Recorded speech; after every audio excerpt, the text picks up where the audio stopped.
Hi, I'm Three Gnomes. I'm a solo indie game developer, and I want to talk to you about the new indie game I've been working on called Too Much Quests. It's a tabletop-inspired RPG with a party-based mechanic, with an emphasis on a cozy gameplay loop and a lot of different worlds to explore and things to do. I feel like in my last devlog I didn't get to explain exactly what the kind of vibe of this game is and all of the different elements that I wanted to talk about.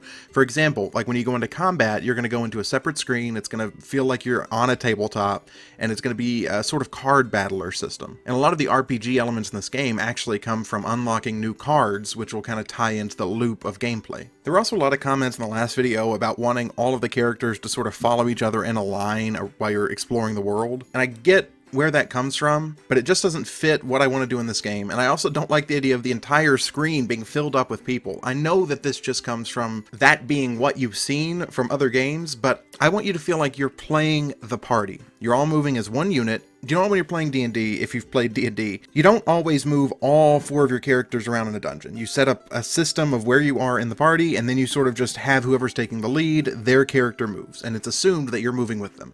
That's what this is meant to simulate. I guess technically this type of format is more reserved for like shops and more casual places than dungeons, but you get the idea. And then when any person wants to do something, it's just assumed that that person is now in control doing the thing. The other people are watching what they're doing. That's what this simulates. Anyways, I'm not going to harp on that. I just wanted to address that because I got a lot of comments, and I know this isn't what you've seen before, but that's okay. This can be something different.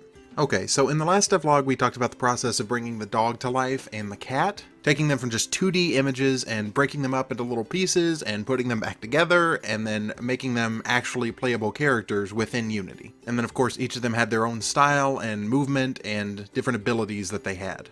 Okay, so after all that, I started working on the bird, Sumbad the Bard, and just like the other ones, I took him apart, breaking his character up into separate pieces that I could then put together in Blender and then in Unity, so that eventually I could animate him. But because I knew he'd be a little bit more difficult, I decided to start with his movement mechanics, because the animation might differ depending on how that ended up working out.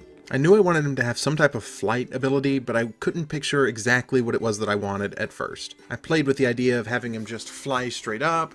I fooled around with different ways of having him glide and slowly sort of drift down towards the ground, losing height. I even toyed with the idea of having a sort of flapping ability where you had to flap, flap, flap to keep him in the air. And then I eventually stumbled upon something that I liked, which is sort of just a horizontal glide where he's sort of maintaining his height across the distance that he flies before he eventually drops down. And I felt that felt right.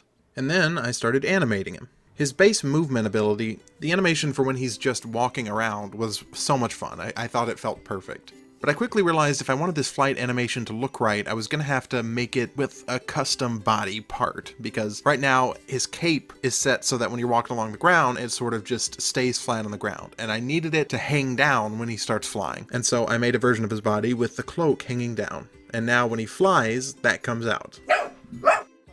That barking you hear is Gizmo, my puppy, the inspiration for Mogurt the Devourer.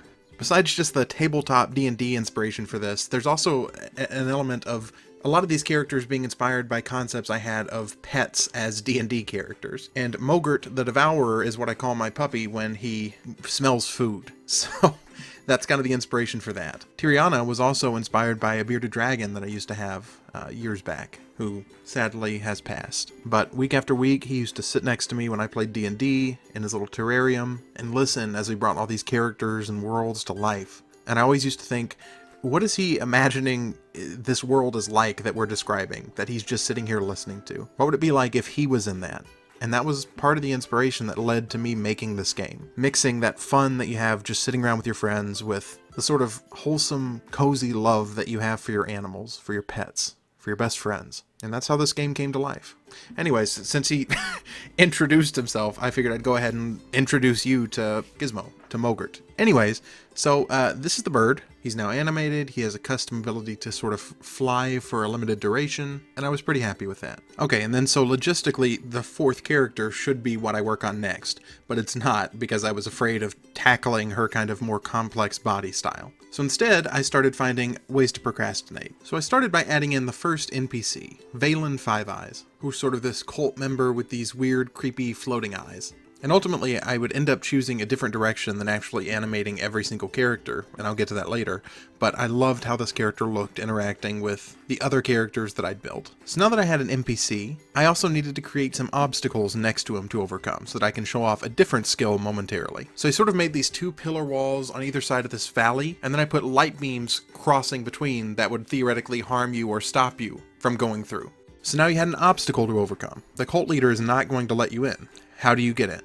That is where disguises come in, which is one of the core abilities that Sumbad the Bard has and allows him to unlock new costumes as the game progresses. And that was a super fun thing to set up and a super fun way to procrastinate. The next thing I did to procrastinate was add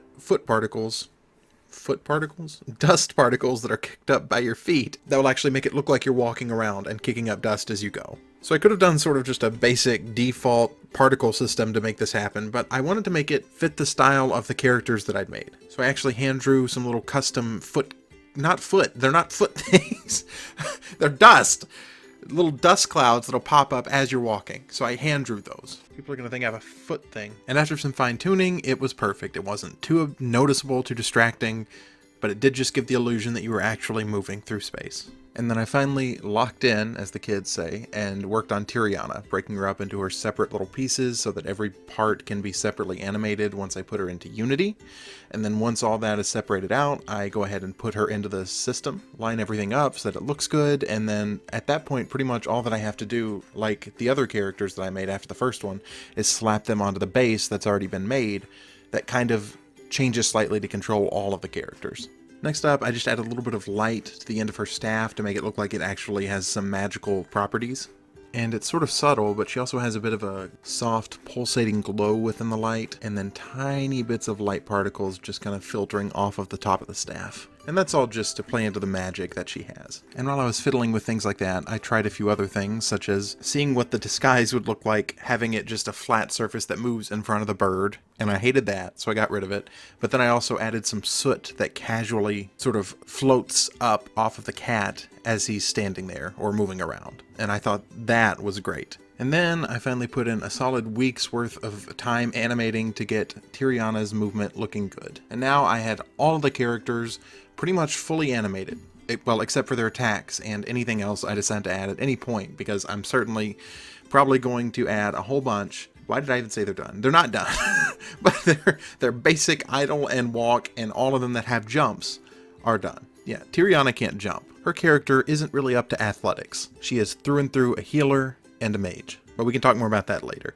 The next thing I did was set up this sort of camera system that would allow me to create new cameras for different areas of the map to kind of give more dramatic, cinematic views of how you're moving through the world. And the first one I set up was for this gap here that lets you go into the valley once you've disguised yourself effectively, and then just sort of transition right back into your normal camera view. And then after that, I went ahead and started setting up the basics for the dialogue system that the game is going to have. And the idea for this is that it has kind of a hand-drawn feel to it, sort of like what you might do for like a hand-drawn character sheet for a game like D&D. And the idea is that it's going to be very customizable, all the different things will be able to change based on who you're talking to, down to the color of the frames. But I just set up the basics of that, and then set up a camera that'll transition to once you activate the dialogue. And then I tried it out, and I think my computer almost crashed trying to make this happen. I don't know what was going on with it. I did eventually get it set up the way that I was imagining it, where the camera just kind of lifts above the heads of the characters, but I wanted to try out a few other ways of doing it just to see if it would work. I tried just having the camera rotate around the character while the dialogue's happening. That was distracting. I tried sort of adding a white background to everything to sort of make the dialogue pop from the world as if kind of things have stopped a little bit. But ultimately, I just went back to what I liked originally, which was the camera just sort of lifting above their head. It felt right. I didn't feel like it needed anything special. So with the sort of basic UI set up for the dialogue system, it was time to start adding in character choices for you to make. And in most games, you're playing sort of one character, so you go up and talk to somebody, and you just kind of choose what that character says. In this game, as you can see, each dialogue choice is sort of tied to a different character, and some of those characters, such as the bird and the cat in this instance, can choose to use stats that are sort of relevant to their character to attempt to sort of do special things in dialogue. So it's less like you're choosing a dialogue option and more like you're allowing one of the characters to speak and sort of try something that you think will be fun. So, sort of to break this down, you've got Valen Five Eyes, the cult member, essentially saying, oh, this land is for cult members only. You can't come in. Sorry. And you got three options there. Tiriana will just say, oh, sorry, and leave because she's very polite. The bird, Sumbad, will use his charm stat to attempt to convince Valen that he's in the cult, whereas the cat will use his stat to sort of try and convince him that he should just let him join the cult. And you can see here I have Intimidate as the stat listed for the cat, and I'd eventually decide that I would prefer to use Cunning instead. And that's for multiple reasons. I think that's a more broad skill to have when I've got such a limited amount that I'm going to put into this game. And I also think that it serves the purpose of being a more mischievous way to replace the Wisdom stat that most games have. I tried this thing where when you're like hovering over the selection for each one of the characters, it'll like put that character up on the screen as if they're there. But I felt like that was distracting as you're going through it, so later I would get rid of that. I also tried the system with House, just to make sure that it actually was going to work when you talk to different characters. And you can see this character is a little bit of a different style. That's another aspect of this game, where as you're playing, you're going to go to worlds that have completely different art styles. This character was actually made by my friend Zach, who's going to be voicing the cat. And I'm hoping that I'll have a lot of different contributors to this game and the art behind it, so that the different worlds will really feel unique as you're exploring. So if you're interested in being involved in that at all, or just in following the progress of this game, make sure that you like and subscribe so that you stay up to date and that you see when I post new devlogs about this game. You can also join the Discord if that's something you're interested in. Anyways, I thought this was looking a little flat, so I went ahead and added animations to the UI, so now it pops up and it sort of has different effects as you're talking and interacting with the characters. And I also made it so that when you try one of those stat checks like Charm or the Cunning percentage check, it'll actually pop up and tell you whether you were successful or if you failed with that attempt. And then initially this was set up so that when you got into range of the character, the NPC, it would just pop up the dialogue. But I wanted you to have a choice in that. So what I did was make it so that now when you get close to a character that you can talk to, a little dialogue prompt will pop up above their head. And you can then choose whether or not you want to interact with them at that point, or you can just walk away. And then I also set it up so that when you're in stealth or you're in disguise, you can't communicate with other NPCs. And then I felt like it wasn't still giving the feeling that you're actually rolling like in D&D to attempt these dialogue options. So I made a little die and actually made it clear that the dice rolls and then it gives you the result based on an actual die roll added with your stat ability score.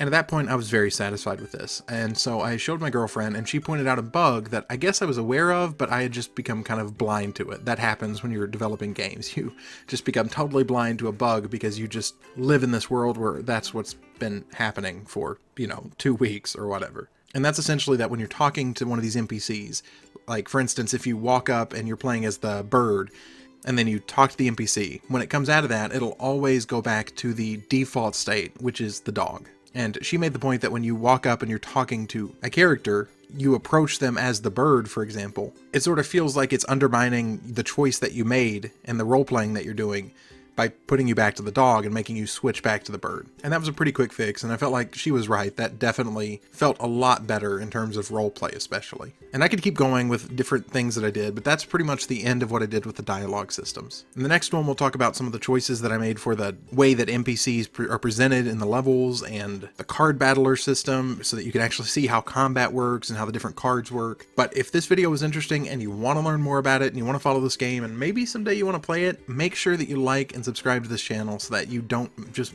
forget about it or miss out on the new content that I make about this game. I'm a growing channel. I'm still very small. It would mean a lot to me if you would just take the time to hit subscribe and keep following the project as it's coming out. Anyways, thank you so much for watching. I'm 3 Gnomes, and the advice I'm going to give for the end of this video is just make sure that occasionally you're letting someone else play your game, no matter what state it's in, because they're going to point out bugs that you may have become blind to, like I did, and you're going to get really good feedback, so make sure you're doing it as soon as possible. Thank you for watching.